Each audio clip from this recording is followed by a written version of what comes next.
Jesus na vida do nosso convidado, pastor Rosemildo. Chega para cá, pastor.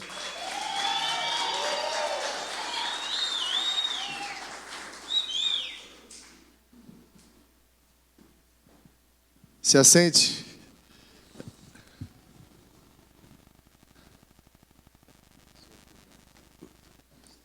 Rapaz, eu não ia fazer isso não, mas no final, vocês podem fazer uma pergunta para o Wagner.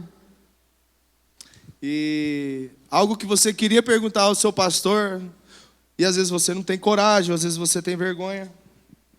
E eu vou fazer essa pergunta para vocês aqui, em rede nacional. É rede nacional, é. Vai pro YouTube esse vídeo. Pro mundial, né?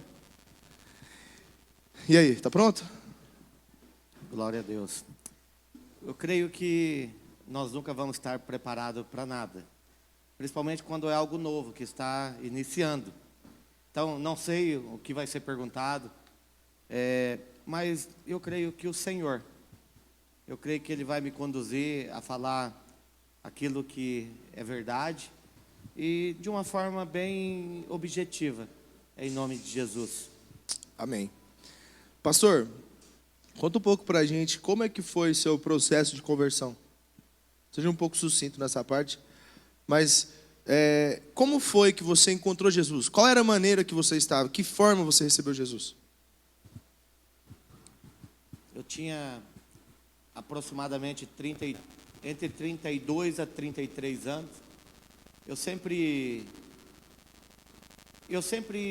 tive vontade de servir a Deus. Porém, sabe quando você quer fazer algo, mas parece que nada dá certo? Eu creio que é assim que acontecia comigo. E eu tinha um problema grave. Eu nunca gostei que meu pai bebesse. E curiosamente eu estava fazendo a mesma coisa. E eu sempre sentava, conversava com a Admi e falava assim: amor, eu não queria beber. Eu queria conseguir parar de beber.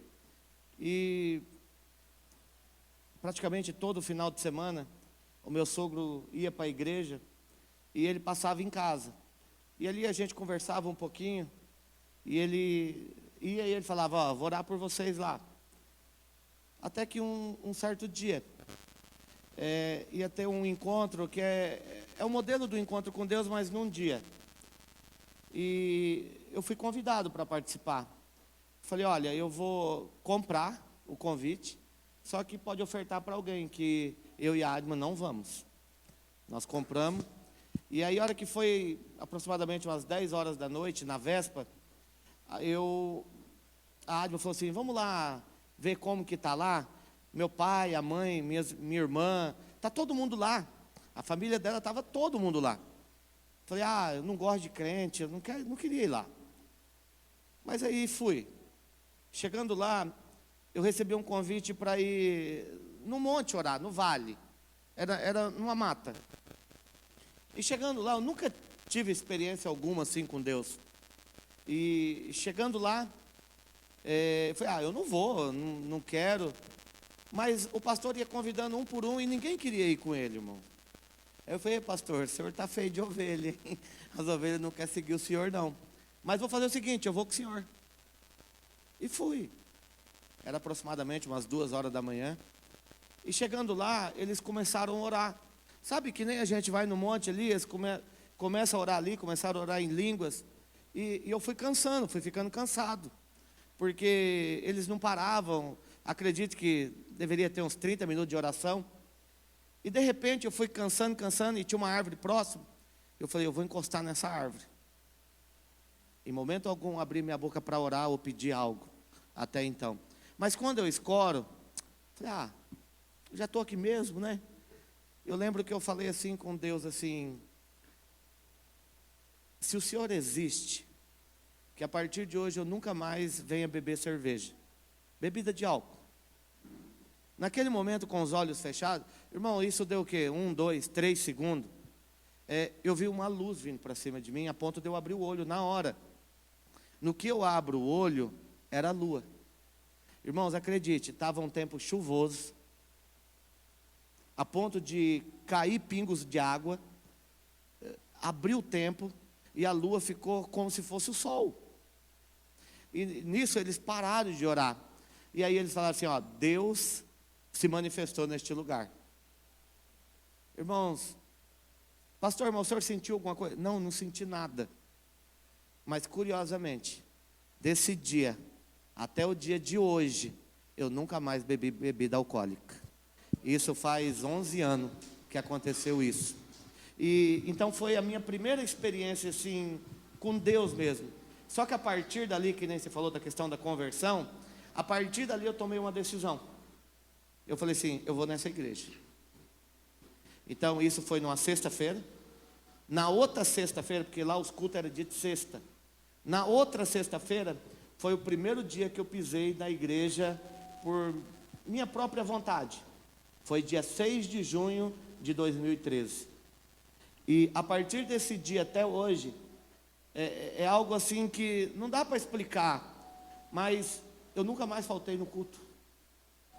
Hoje eu sou o pastor, mas eu não falto no culto porque eu sou pastor. Eu não falto no culto porque desde aquele dia eu entendi que não tem como você ter uma vida sem Deus, sem ouvir a palavra. E como que eu vou ficar um final de semana sem ouvir? Mas quem te ensinou isso? Ninguém, irmãos. Sozinho eu comecei a conversar com Deus como eu converso com pessoas.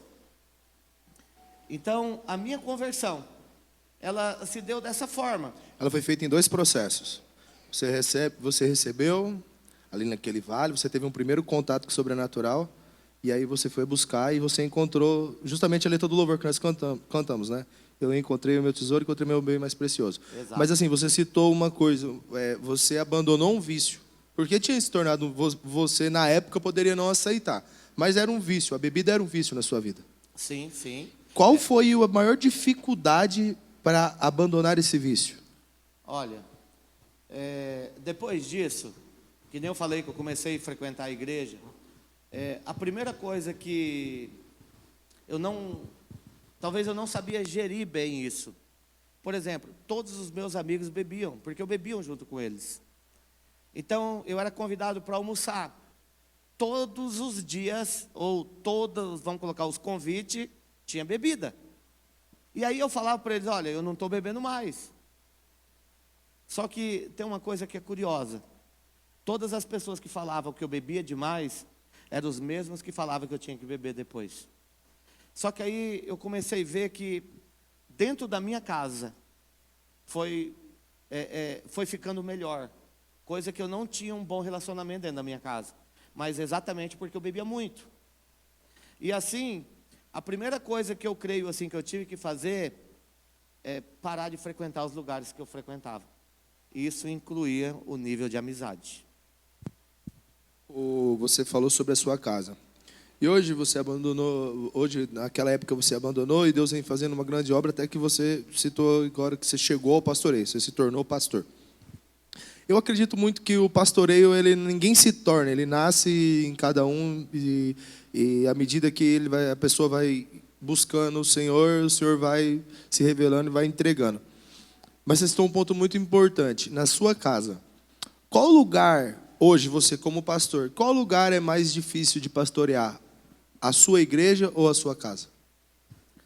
Sem sombra de dúvida, a minha casa.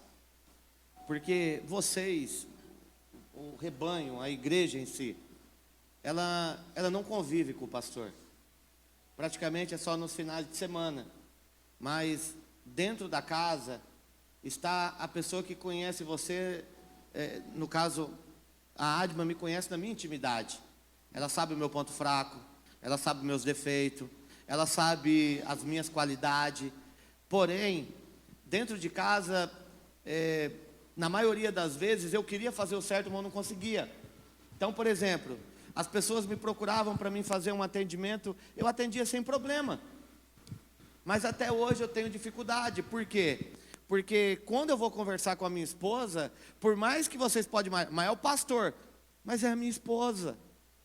Às vezes eu não consigo ser o pastor dela nesse sentido. E não é porque eu não tento. Você acha que eu não quero parar? Você acha que eu não quero ouvir? Você acha que eu não quero dar um conselho? E hoje nós melhoramos muito. A ponto dela chegar e falar, você é o meu pastor. Da gente sentar, por exemplo, hoje, não vou falar direto, mas quantas vezes quando eu vejo que ela está errado, amor, vem aqui. Olha, não é desse jeito. Precisa ter mais calma, precisa ter mais sabedoria, precisa pegar e tomar uma decisão de verdadeiramente de cristão, porque nós somos cristãos. E não é fácil. Por quê? Porque às vezes ela acha que eu estou falando para ela como o marido. Ou talvez a pior coisa que o mundo tem feito muito isso, usar a Bíblia para se defender. Irmãos, eu não uso a Bíblia para me defender, nunca usei. Mas dentro da minha casa parecia que eu ficava usando. Porque eu falava, olha, mas a Bíblia fala assim. Eu acho que esse é o mal do cristão, né? Do evangélico, vamos ser mais específico. Que tipo, não pode isso porque a Bíblia fala isso. Tipo, a gente não tá pensando no ponto de vista da outra pessoa. A gente quer usar literalmente a Bíblia para se defender. E é ruim. E é errado. É ruim e errado. De verdade, eu ia vir de short e chinelo hoje. E eu vou falar para vocês por que eu iria fazer apoia, né, isso. Arthur? Sabe por que eu ia vir dessa forma? Para mostrar para vocês que nós somos muito religiosos. Irmão, sabe, pequenas coisas nós damos tanto valor. E as grandes coisas nós resolvemos com facilidade. Eu acho que hoje o maior câncer dentro das igrejas, não sei se você vai concordar comigo ou se o pessoal que está aqui vai concordar, mas o maior câncer dentro das igrejas hoje não é a falta de oração, não é a falta de leitura, é a religiosidade. A religiosidade tem destruído ministérios, tem colocado ministérios ao chão porque enrijeceu, tem um molde, Deus só vai trabalhar naquele molde, se não for naquele molde, não tem Deus. E voltando à questão... É que eu vou puxando os temas, vai lá. De como ser pastor em casa, eu entendi que dentro de casa não tem como você disfarçar, não tem como você se esconder, não tem como você fingir ser uma pessoa que você não é. Não quer dizer que eu ainda não erro, não quer dizer que eu não tenho defeito, não quer dizer que eu ainda não vou cometer erros, mas eu não quero. É algo que eu tomei para a minha vida. Eu não quero errar mais. Assim como dentro da igreja. Por exemplo, eu não estou falando para vocês que vocês têm que vir de chinelo. Que é a minha opinião, eu acho que é errado. Mas o que eu estou querendo que você entenda é que não é isso que vai te fazer você mais cristão ou menos cristão. Não é o chinelo, não é a roupa. No sentido de errado que eu estou me referindo, vou dar um exemplo simples. Você é convidado para uma festa. Normalmente a gente coloca o quê? A melhor roupa. Mas espera aí, eu estou aqui numa festa. E dentro dessa festa, vamos colocar o personagem principal, ou a figura principal é Deus. Então eu não posso me apresentar de qualquer maneira. Mas é um ponto de vista. E eu não fico na minha cabeça, mas fulano está com a roupa assim, fulano está não sei o quê. Porque eu creio que Deus vê o interior de cada um. E olha como que eu penso a esse respeito. O Espírito Santo toca em você, irmão. Ele fala. A hora que você vai comprar uma roupa, ele fala se aquela roupa pode, se não pode, se deve, se não deve. E eu creio que nós já passamos dessa fase, em termos de roupa. Tanto é que a nossa igreja, vocês podem ver que raramente nós temos algum problema com questão, fulano não está bem vestido ou mal vestido, etc. Eu creio que a nossa igreja já superou isso. Sim. Você falou sobre pastoreio na igreja. Hoje, agora igreja, qual é o ponto mais difícil ou qual é a pior coisa que um pastor, não precisa ser você, pode ser no geral, qual é a pior coisa que um pastor enfrenta hoje para pastorear uma igreja? Olha, eu creio que é um desafio de qualquer pastor, eu vou até melhorar, de qualquer líder, independente, resolver as situações. Então eu sempre procuro resolver a situação.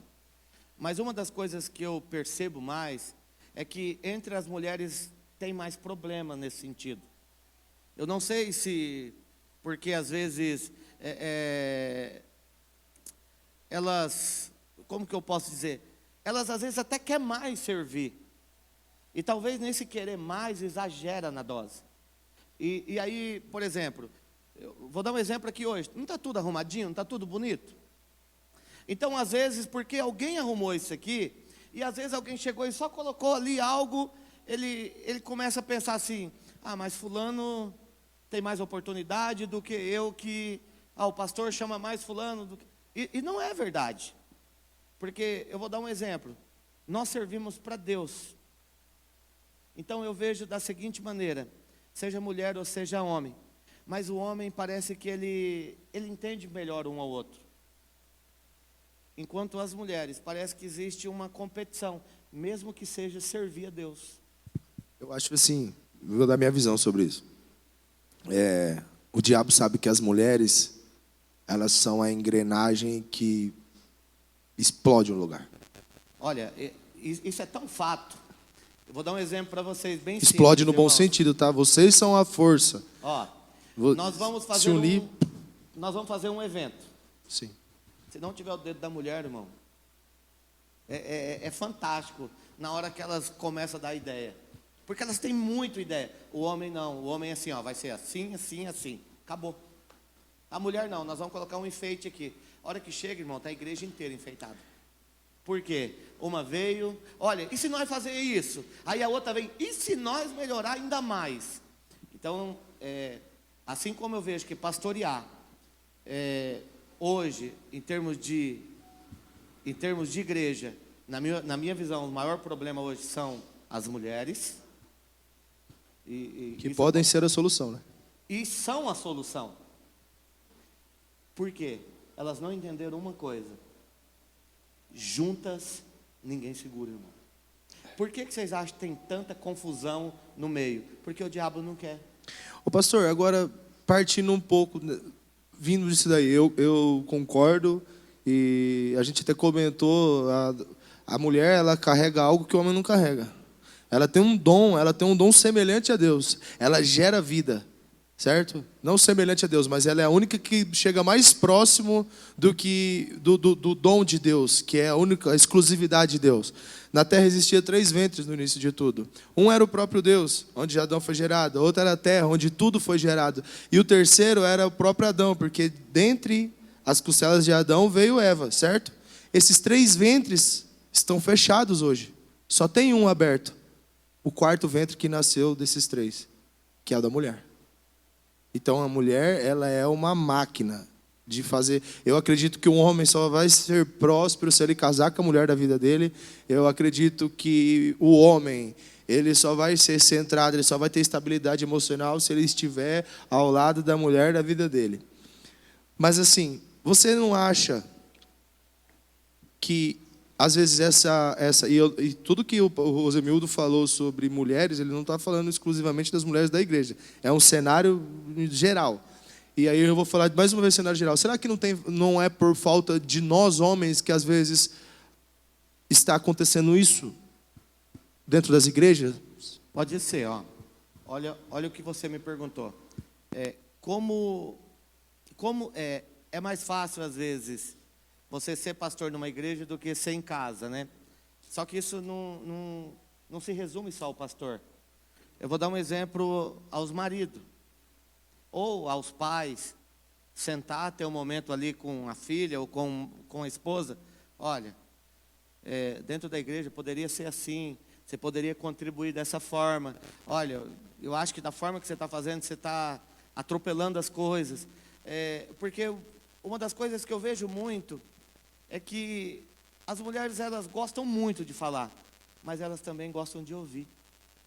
E eu noto que quando ela tem um bom relacionamento na casa, reflete aqui na igreja.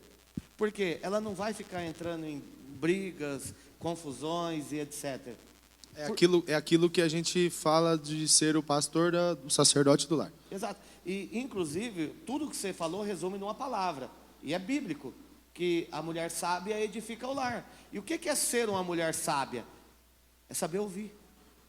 Falar no momento oportuno. Uma das coisas que eu falo, que eu mais peço para Deus, irmãos, sabedoria. E sabedoria é ouvir. Nós se confundimos. Nós achamos que sabedoria é ter conhecimento. Sabedoria é ouvir. Eu vou dar um exemplo. Eu era muito ruim. Hoje eu sou ruim. Mas eu era muito ruim em ouvir. Hoje eu ainda continuo sendo ruim. Porque eu quero melhorar muito ainda nisso aí. O grande problema é que você também é bombardeado de coisas que não eu vou dar um exemplo. Eu sou o líder da igreja. Se eu começar a ouvir cada opinião aqui, irmãos, vem muita coisa ruim. Agora, olha que interessante. As pessoas que estão edificadas pelo Espírito, elas vêm dar opinião, irmãos. Eu fico pensando, da onde essa pessoa tirou isso? Certeiro, né? É muito certo. Então, porque as coisas não... quando você for dar uma opinião, nunca pode ser o que você quer. Imagina você escolhendo os louvores que vão tocar domingo. Imagina eu sou pastor, vou chegar para você, eu quero esse louvor. Não vai dar certo, porque é o que eu gosto, mas não é o que o Espírito quer. Eu vou dar um exemplo, você está passando por um problema de cura. Irmãos, na hora que tocar um louvor que reflete sobre cura, vai fluir um rio de água viva, onde as pessoas são curadas. Você está passando por um processo de libertação, você precisa ouvir algo relacionado à libertação, e é só o Espírito para trazer isso.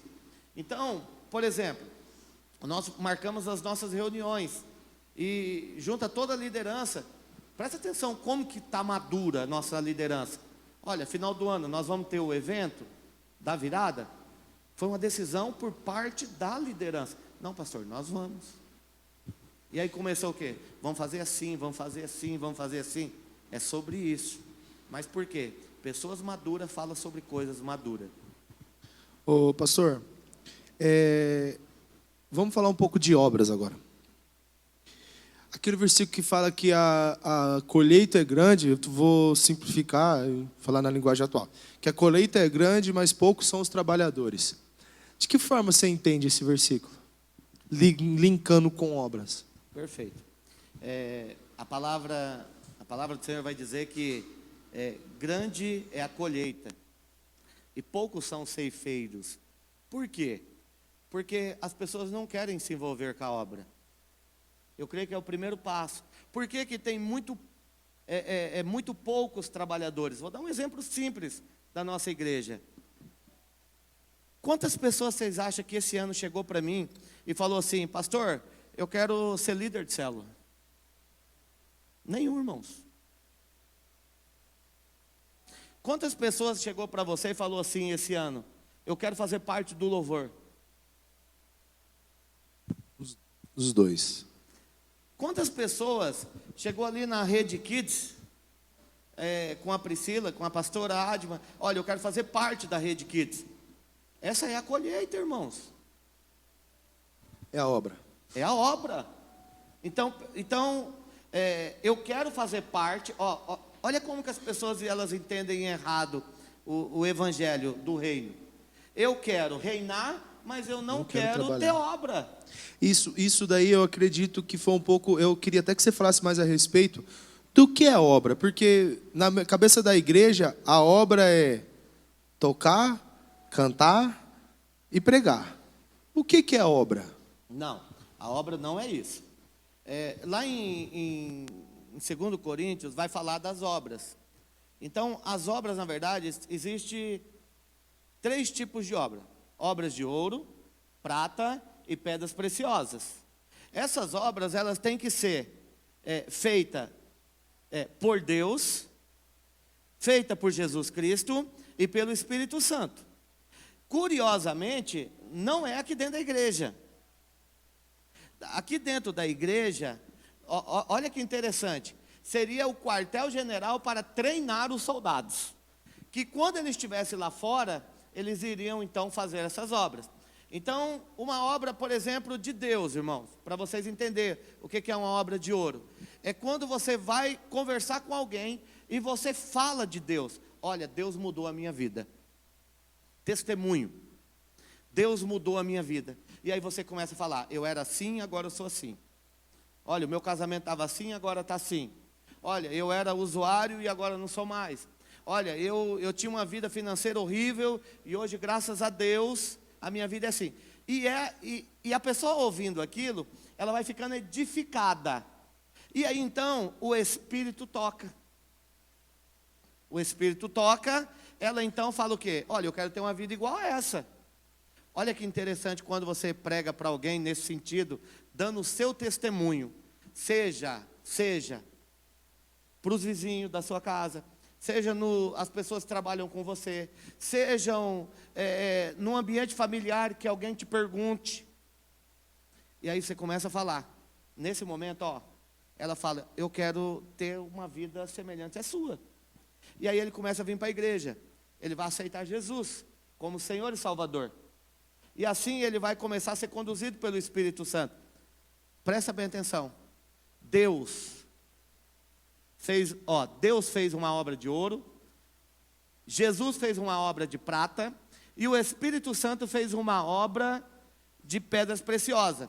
Só que ele não pega para ele. Sabe o que ele faz? Ele dá ela para você.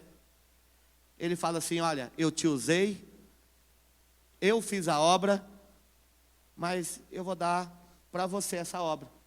Então você, no mundo espiritual, você está recebendo, nesse momento, a recompensa. Mas recompensa do quê? Permitir ser usado por Deus. Eu me permiti que o Espírito Santo me usasse. Eu me permiti que Jesus me usasse para tocar naquela pessoa naquele momento. Imagina você chegar para uma pessoa e a pessoa falar assim, olha, eu estou pensando em cometer suicídio. Irmão, nada que você falar vai convencer ele. Mas você começando a falar de Deus, Deus pode tocar na pessoa e ele desistir disso, fazendo assim uma obra. Existem vários relatos de pessoas que estavam prestes a se matar, a tirar sua vida, e através de um louvor, de uma pregação num rádio, eles desistiram porque Deus falou com elas. Olha, imagina você que está aqui hoje. Isso é o que Deus fala comigo.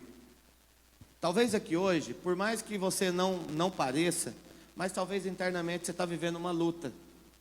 E nós aqui estamos, por exemplo, eu estou sendo entrevistado, estou falando um pouquinho do Rosemildo, e um pouquinho do Rosemildo, pastor.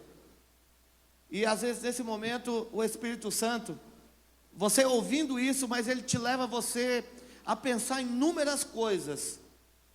E dentro dessas inúmeras coisas, olha, a partir de hoje eu vou fazer algo diferente na minha vida. A partir de hoje eu quero fazer parte de um movimento que vai mudar a vida das pessoas. Porque quando eu e a Adma fomos enviados para cá para ser pastores, irmãos, eu estou sendo muito honesto para vocês. Eu não esperava isso, o que a gente está vivendo hoje. Ninguém muito esperava. fácil olhar hoje para a nossa igreja e falar, nossa, né, a igreja lá está assim, tal. Irmãos, nós viemos para cá sem saber o que iria acontecer com a nossa vida. A única certeza que a gente tinha, Deus é suficiente para nós. Aí vendo hoje, por exemplo, o culto de jovens, que as pessoas entendem tudo errado. Gente, o culto de jovens é para nós sermos edificados. É uma conversa mais reta, vamos dizer assim, que nem a gente está tendo. Mas não tem idade. Tem pessoas que têm 80 anos, parece um menino de 15. Tem pessoas de 15 anos, parece pessoas de 80 anos. É uma questão de espírito. É uma questão, e não me importa se eu estou com dor, se eu não estou com dor. Servir a Deus, irmão, é prioridade. Então, as pessoas às vezes elas se enganam, porque acham que tudo é o pastor quem tem que fazer. Mas eu não faço porque eu sou pastor. Eu faço porque eu sou dependente de Deus. Vocês acham que eu vou orar porque eu sou pastor? Eu oro porque eu preciso de Deus. É que essa questão também de o pastor precisa fazer é uma parte de terceirização nossa, né? Nós temos uma responsabilidade e nós vamos colocar em cima do pastor, que é mais fácil. É mais fácil eu depositar a culpa na Admin, no Rosemildo, e me isentar dessa culpa. Ok, aqui na terra, bacana. Mas o Senhor, que tudo vê, sabe que essa responsabilidade é nossa e sabe que nós terceirizamos ela. Então, para isso, não vai mudar nada. Com o cara lá em cima, não tem para onde correr. E falando ainda sobre obras, pastor, cara, Mateus 6,33 vai falar que nós devemos primeiro buscar o reino de Deus e a sua justiça, e todas as demais coisas nos serão acrescentadas. Como você entende esse versículo? Como que nós fazemos para viver esse versículo? Esse versículo, de uma forma assim, muito sucinta, ele é fácil você compreender e difícil de aplicar. Ó, primeiro buscai a Deus antes de todas as demais coisas, certo? Então a primeira coisa que você tem que entender é renunciar às suas vontades. Porque nós temos a impressão que servir a Deus é eu pegar e vir na igreja, servir a Deus é eu pegar e estar inserido em algo, e servir a Deus é muito mais profundo, é você ter uma vida igual a de Deus. De uma forma talvez que você compreenda melhor, Deus está dentro de você, amém? Se Ele está dentro de você, tudo que você faz, Ele está fazendo junto. Agora a pergunta que eu sempre faço, será que Ele está concordando com o que você está levando Ele para fazer? Então, quando eu compreendi esse texto, buscai a Deus primeiro, em primeiro lugar, é renunciar às vezes, ficar em casa, porque às vezes eu não quero sair. Irmãos, às vezes eu e a gente quer ficar em casa. Só que a gente abre mão. Sabe, ontem lá no monte, você falou uma coisa, cara, você descreveu o meu pensamento ontem. Eu abri mão de viver a minha vida. Servir a Deus é isso, é você abrir mão de viver a sua vida, para viver uma vida com Ele. Então, aonde eu ando, Ele anda. Aonde eu estou falando, Ele está falando. Aonde eu estou sentado, Ele está sentado. Só que não é só nas coisas boas. Então, por exemplo, você começa a discutir com alguém, cara, Ele está dentro de você. Você consegue imaginar Deus brabo com alguém? Você consegue imaginar Deus xingando alguém? Você consegue imaginar Deus desesperado?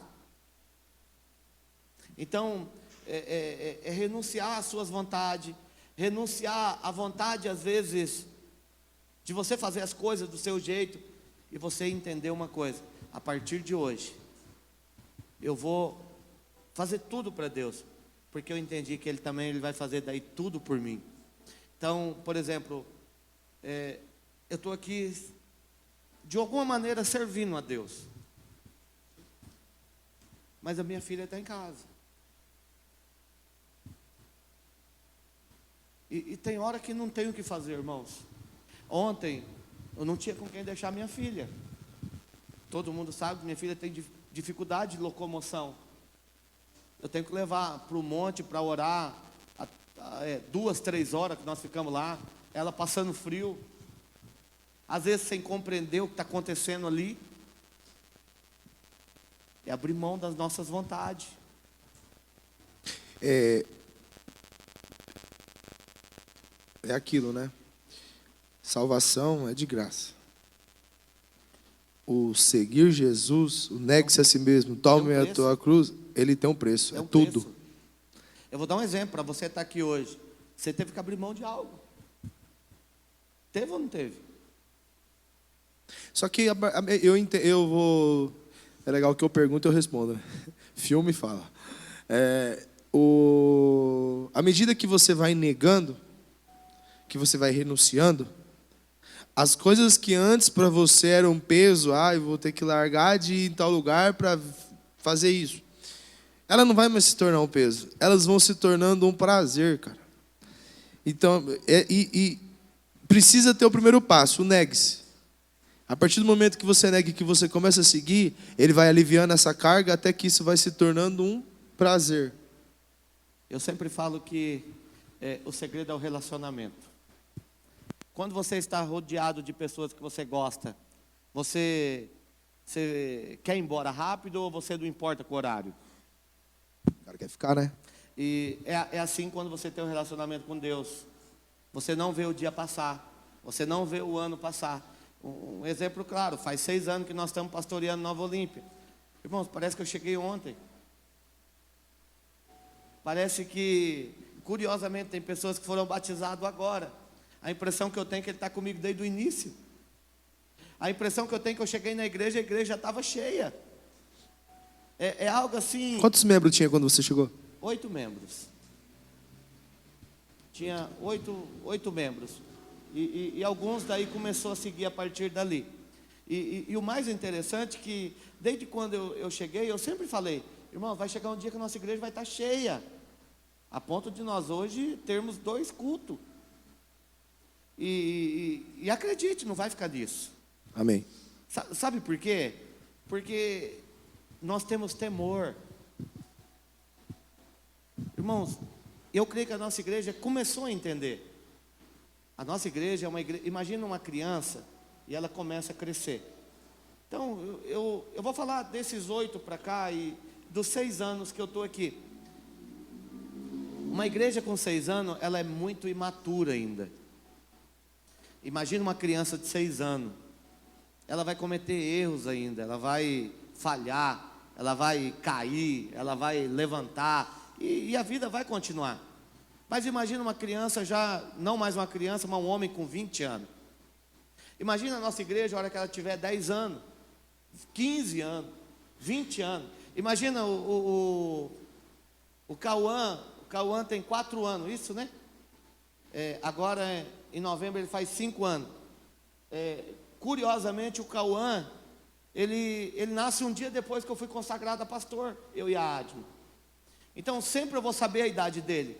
E é o primeiro membro da nossa igreja nascido na comunidade. Kids, nascido na comunidade. Agora, hoje não, hoje já tem vários. Esse ano 2021, 2, né? Isso. 2022 chegou um monte. Então agora tem vários. Mas imagina o Cauã quando ele tiver 20 anos. E ele poder falar assim, olha, eu comecei nessa igreja. O meu pai, ó como que ele vai falar. O meu pai está lá desde o início. Cheguei quando isso aqui tudo era mato. Então vai ser muito gostoso. Pastor, desculpa. Pode continuar. Então eu vejo assim, eu creio que nós estamos no caminho certo. E então assim, eu creio que a liderança incorporou. E outra coisa, irmãos, sempre tem espaço.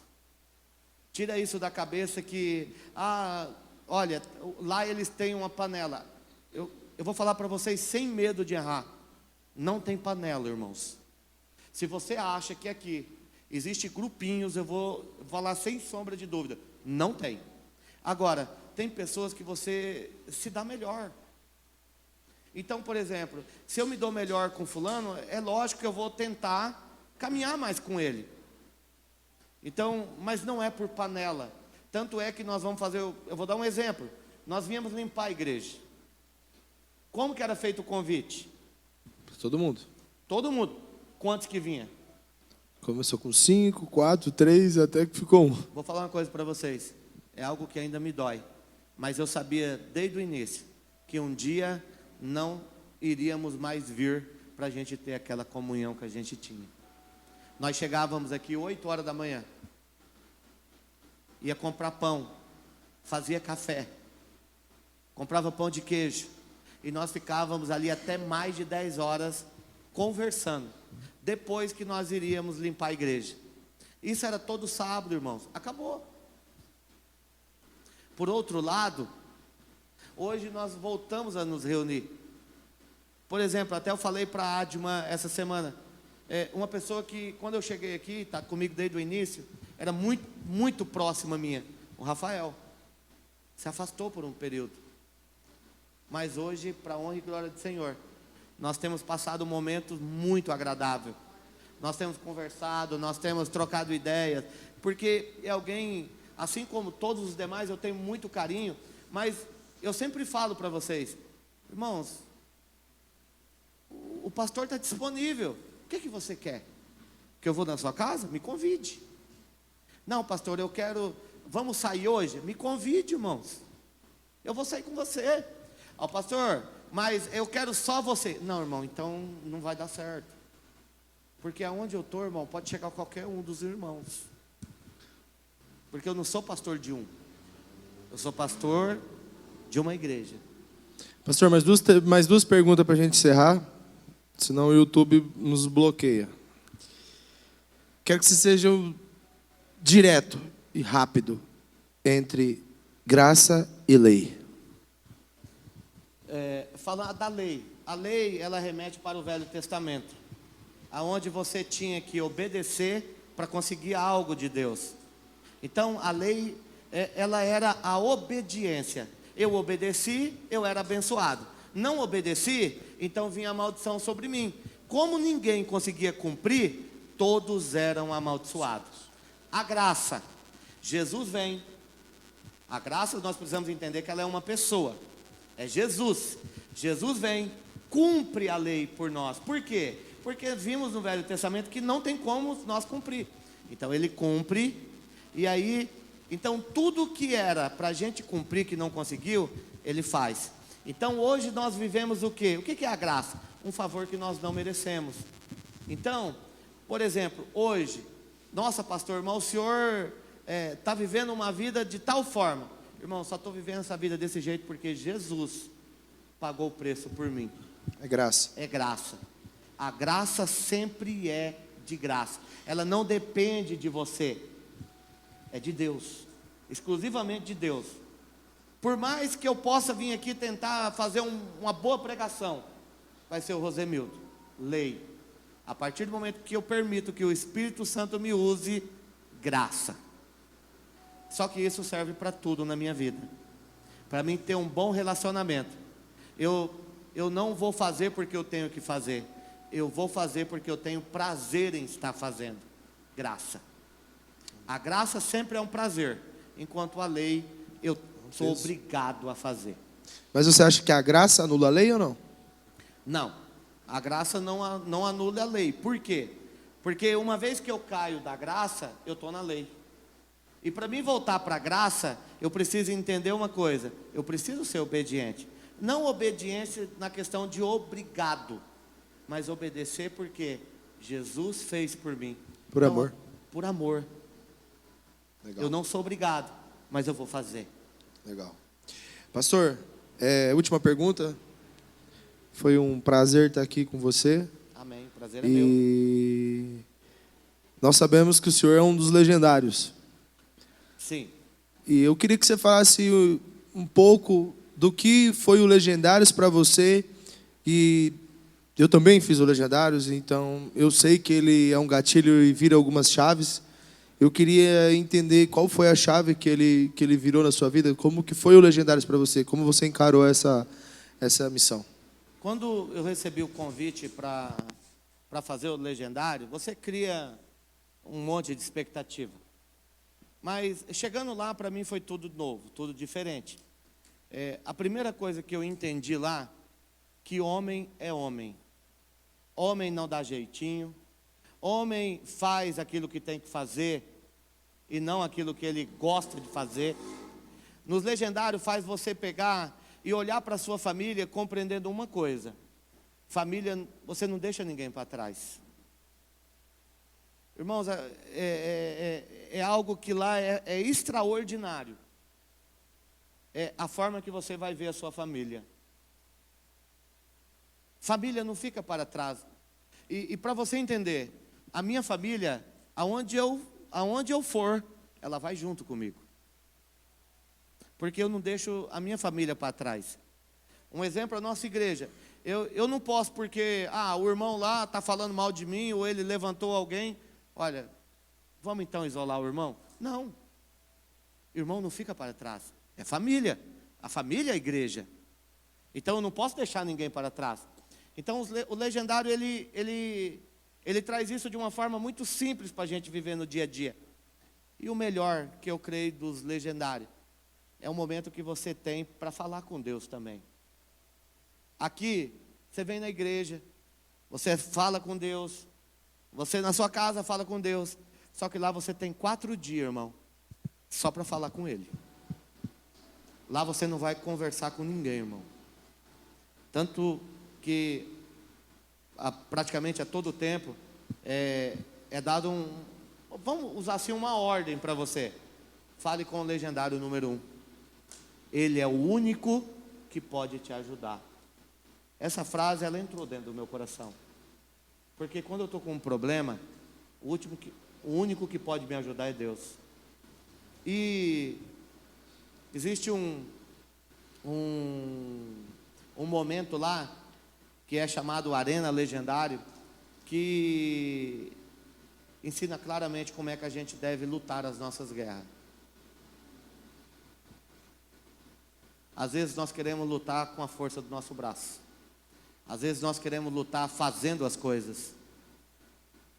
Mas a única forma de nós vencermos qualquer guerra, qualquer batalha, é conversando com o legendário número 1. Eu creio que o legendário é algo que veio para mudar a vida de pessoas, de homens. Porque também creio nisso. Os homens de hoje, eles fazem o que querem.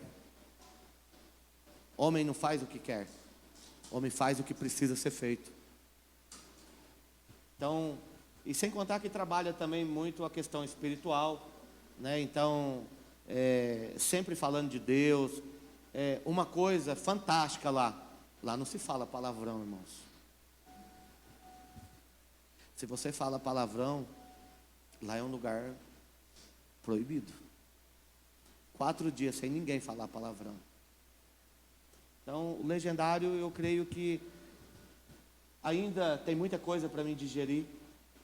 Eu falei até para a Adrian, eu falei, amor, eu cheguei, mas é tanta informação que eu ainda estou digerindo. E ainda estou digerindo, porque é algo muito bom. E graças a Deus eu tive também o prazer de servir, aonde eu vi o legendário com outro olhar. Agora, no final do mês, eu vou servir novamente.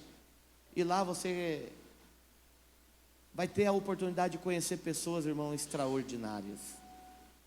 Pessoas que têm mudado a forma de pensar, de agir, de sentir. E o mais interessante, irmão, não é uma coisa feita para uma igreja. É feito para homens virarem homens. Amém. Legendários cara, não vou falar que foi um divisor de águas, não, mas foi algo que me abriu muito a minha cabeça. Nós temos um problema como homens: reconhecer os nossos erros. Nós reconhecemos os erros das nossas esposas, nós falamos mal, isso, tudo, ou de qualquer outra mulher. Mas quando o olhar volta para você, você tende a ser alguém sem falhas. E nós somos os principais culpados de tudo isso que está acontecendo ao nosso redor. Essa responsabilidade é dos homens. O homem, ele tem 3 segundos. Eu achei legal que eu vi essa frase do Arthur. Nós temos 3 segundos para tomar uma decisão. Não é esperar alguém, ninguém vai tomar decisão por você. Sua casa é sua decisão, seu trabalho é sua decisão, sua igreja é sua decisão, seu círculo de amigos é sua decisão. Para de esperar que alguém tome decisão por você. Porque a partir do momento que eu aceito uma decisão que alguém tomou por mim, eu vou ter que aceitar a consequência daquela decisão. E às vezes ela é ruim e eu vou reclamar, mas ela esteve em minha mão e eu poderia ter decidido. Eu terceirizei. Assim é quando nós terceirizamos as coisas para os nossos pastores, que nós falamos lá no início dessa entrevista aqui. Mas amém, glória a Deus. Eu creio que foi um tempo edificante. Eu creio que muitas pessoas clarearam a cabeça. E agora vem a pergunta do público, da igreja. Amém.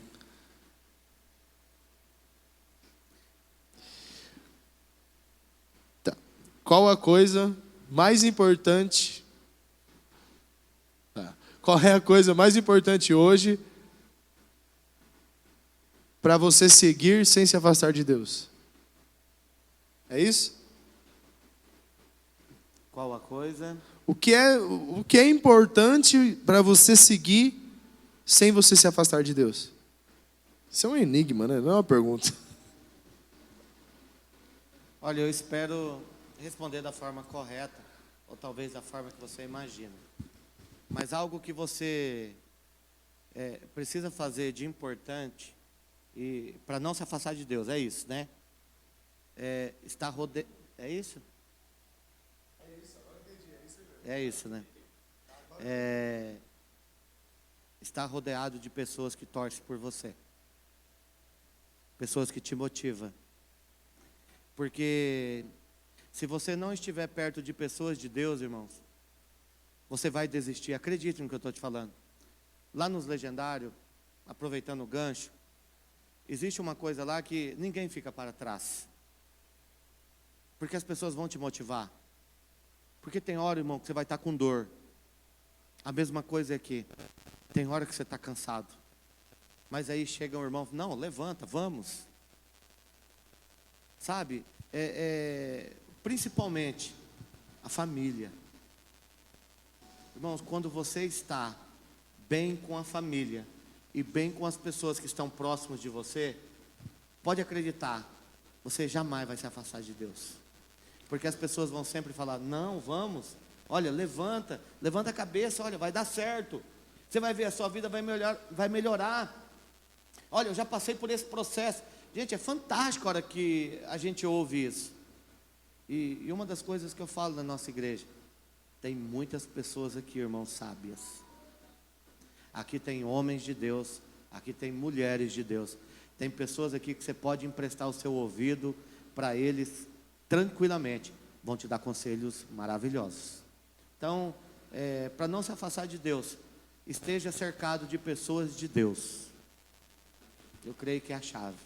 Homens de Deus precisam de outros homens de Deus para se Deus. manterem em pé. Perfeito. Glória a Deus. Exatamente isso. Pastor, muito obrigado por ter aceitado nosso convite. Glória a Deus pela sua vida. Eu creio que uma conversa sem regras e sem roteiro, acho que é mais fácil para que quem esteja ouvindo ou quem esteja aqui assistindo consiga se colocar no lugar e falar, legal, ele passou pelo mesmo caminho que eu posso. Esse é o intuito desse frente a frente. Amém, glória a Deus. Eu creio que é uma oportunidade da gente também mostrar que tem um processo. Sim. E você que vai estar nos assistindo, fica um convite. Venha fazer uma visita para nós, venha ouvir algo diferente. Eu sempre falo que quando você toma decisões diferentes, coisas diferentes vão acontecer na sua vida. Mas quando você vive repetindo o mesmo erro e esperando resultado diferente, não vai acontecer. Então, convido você para fazer parte de algo novo, que é servir a Deus, mas de uma forma voluntária, de uma forma com prazer, com amor. Fica o convite para cada um de vocês, em nome de Jesus. E agradeço. Muito obrigado pelo convite. Agradeço cada um de vocês que saiu da sua casa para estar aqui junto conosco hoje. Que Deus venha abençoar vocês grandemente em nome de Jesus. Obrigado.